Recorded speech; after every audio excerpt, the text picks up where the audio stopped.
She publicly slapped a billionaire's wife. Seconds later, everyone saw the biggest mistake of her life. At the grand charity gala, billionaire Anthony Moore walked in with his wife Naomi. She was radiant in her emerald gown, her smile soft but powerful. Guests whispered in admiration, yet envy flickered in a few eyes. Among them stood Veronica, a wealthy socialite who had always craved Anthony's attention. Veronica couldn't accept that Anthony had chosen Naomi, a black woman whose grace outshone her arrogance. To her, Naomi was a reminder of the love and respect she never earned. Her jealousy boiled as she watched Anthony treat Naomi with tenderness she'd never known. Anthony excused himself briefly to greet a senator. Naomi remained near the dance floor, speaking kindly with guests. Veronica seized the moment. She glided across the room with her forced smile, venom in her eyes. "Enjoy this while it lasts," she hissed to Naomi. Naomi's calm gaze met hers. "Respect isn't given, Veronica, it's earned."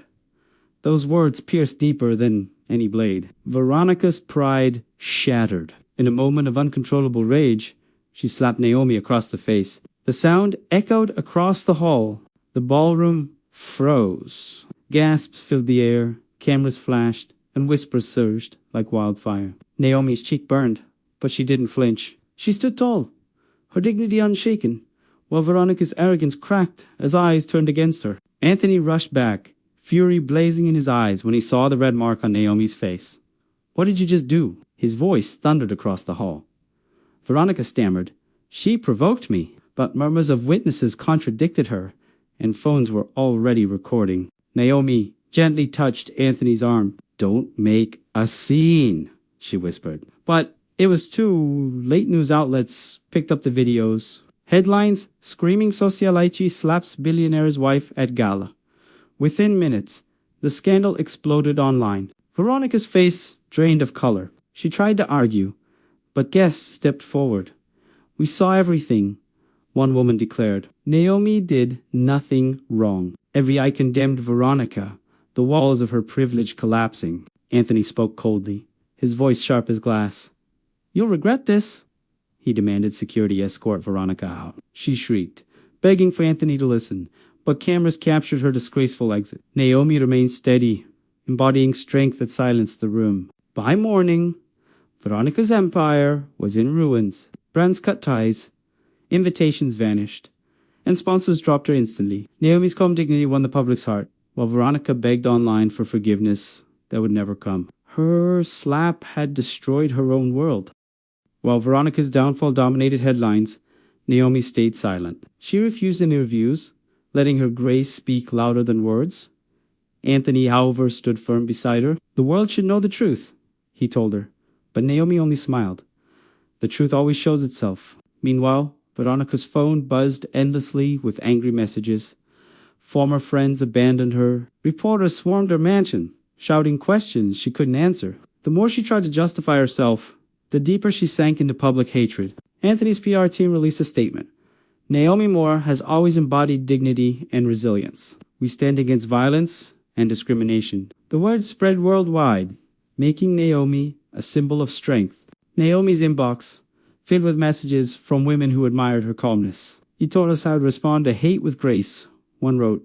Naomi read them quietly, touched but never boastful. Her humility only deepened people's respect. Veronica, desperate, tried to sue Anthony for defamation. But in court, video evidence of her slap silenced her case. The judge dismissed it instantly, scolding her for wasting time. Her humiliation was complete, broadcast again for all to see. Anthony watched the trial with cold satisfaction. "She thought she could break you," he told Naomi. Naomi only replied, "People like her break themselves." Those words became quoted online, etched into memes and articles praising her wisdom. Weeks later, Naomi was invited to speak at a women's leadership conference. She hesitated, but Anthony encouraged her. On stage, she shared a story not of the slap, but of dignity, love, and strength in adversity. The crowd gave her a standing ovation. Her speech went viral. Millions viewed it, calling Naomi the woman who defeated hate without lifting a hand. She became a role model far beyond Anthony's wealth, her identity now defined by resilience rather than scandal. Veronica watching from the shadows, wept in regret. She had destroyed her reputation, while Naomi rose higher than ever. The same hand she raised in hate had written her downfall. The same silence Naomi chose had built her triumph. One evening, as Naomi and Anthony left another event, reporters asked, "Do you forgive Veronica?" Naomi paused, her soft smile returning.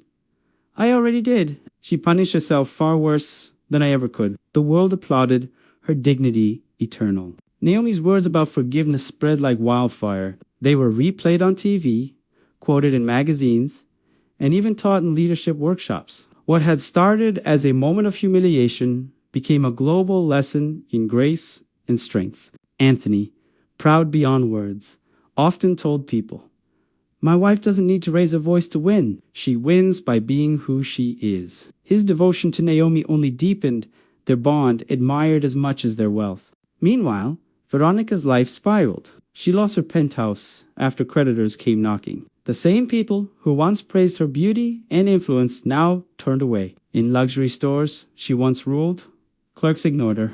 She tried to host private gatherings to rebuild her reputation, but no one came. Empty tables mocked her, reminding her of the night she slapped away not just Naomi's dignity, but her own future.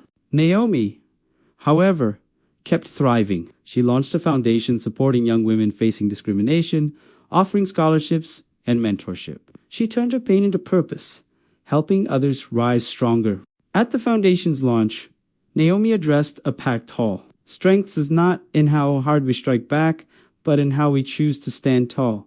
Hate destroys itself. Love always builds. Applause thundered across the room. Veroni, now living quietly in a rented apartment, watched Naomi's speech online.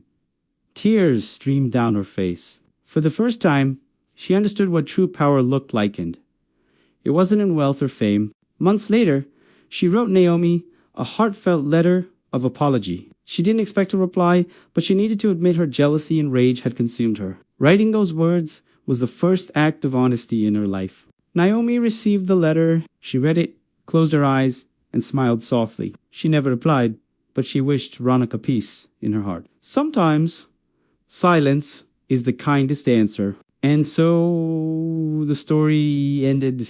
A public slap meant to shame had instead built an unshakable legacy. Naomi became a symbol of dignity, Anthony a protector of love, and Veronica a cautionary tale that the hand you raise in hate may be the one that ruins you forever.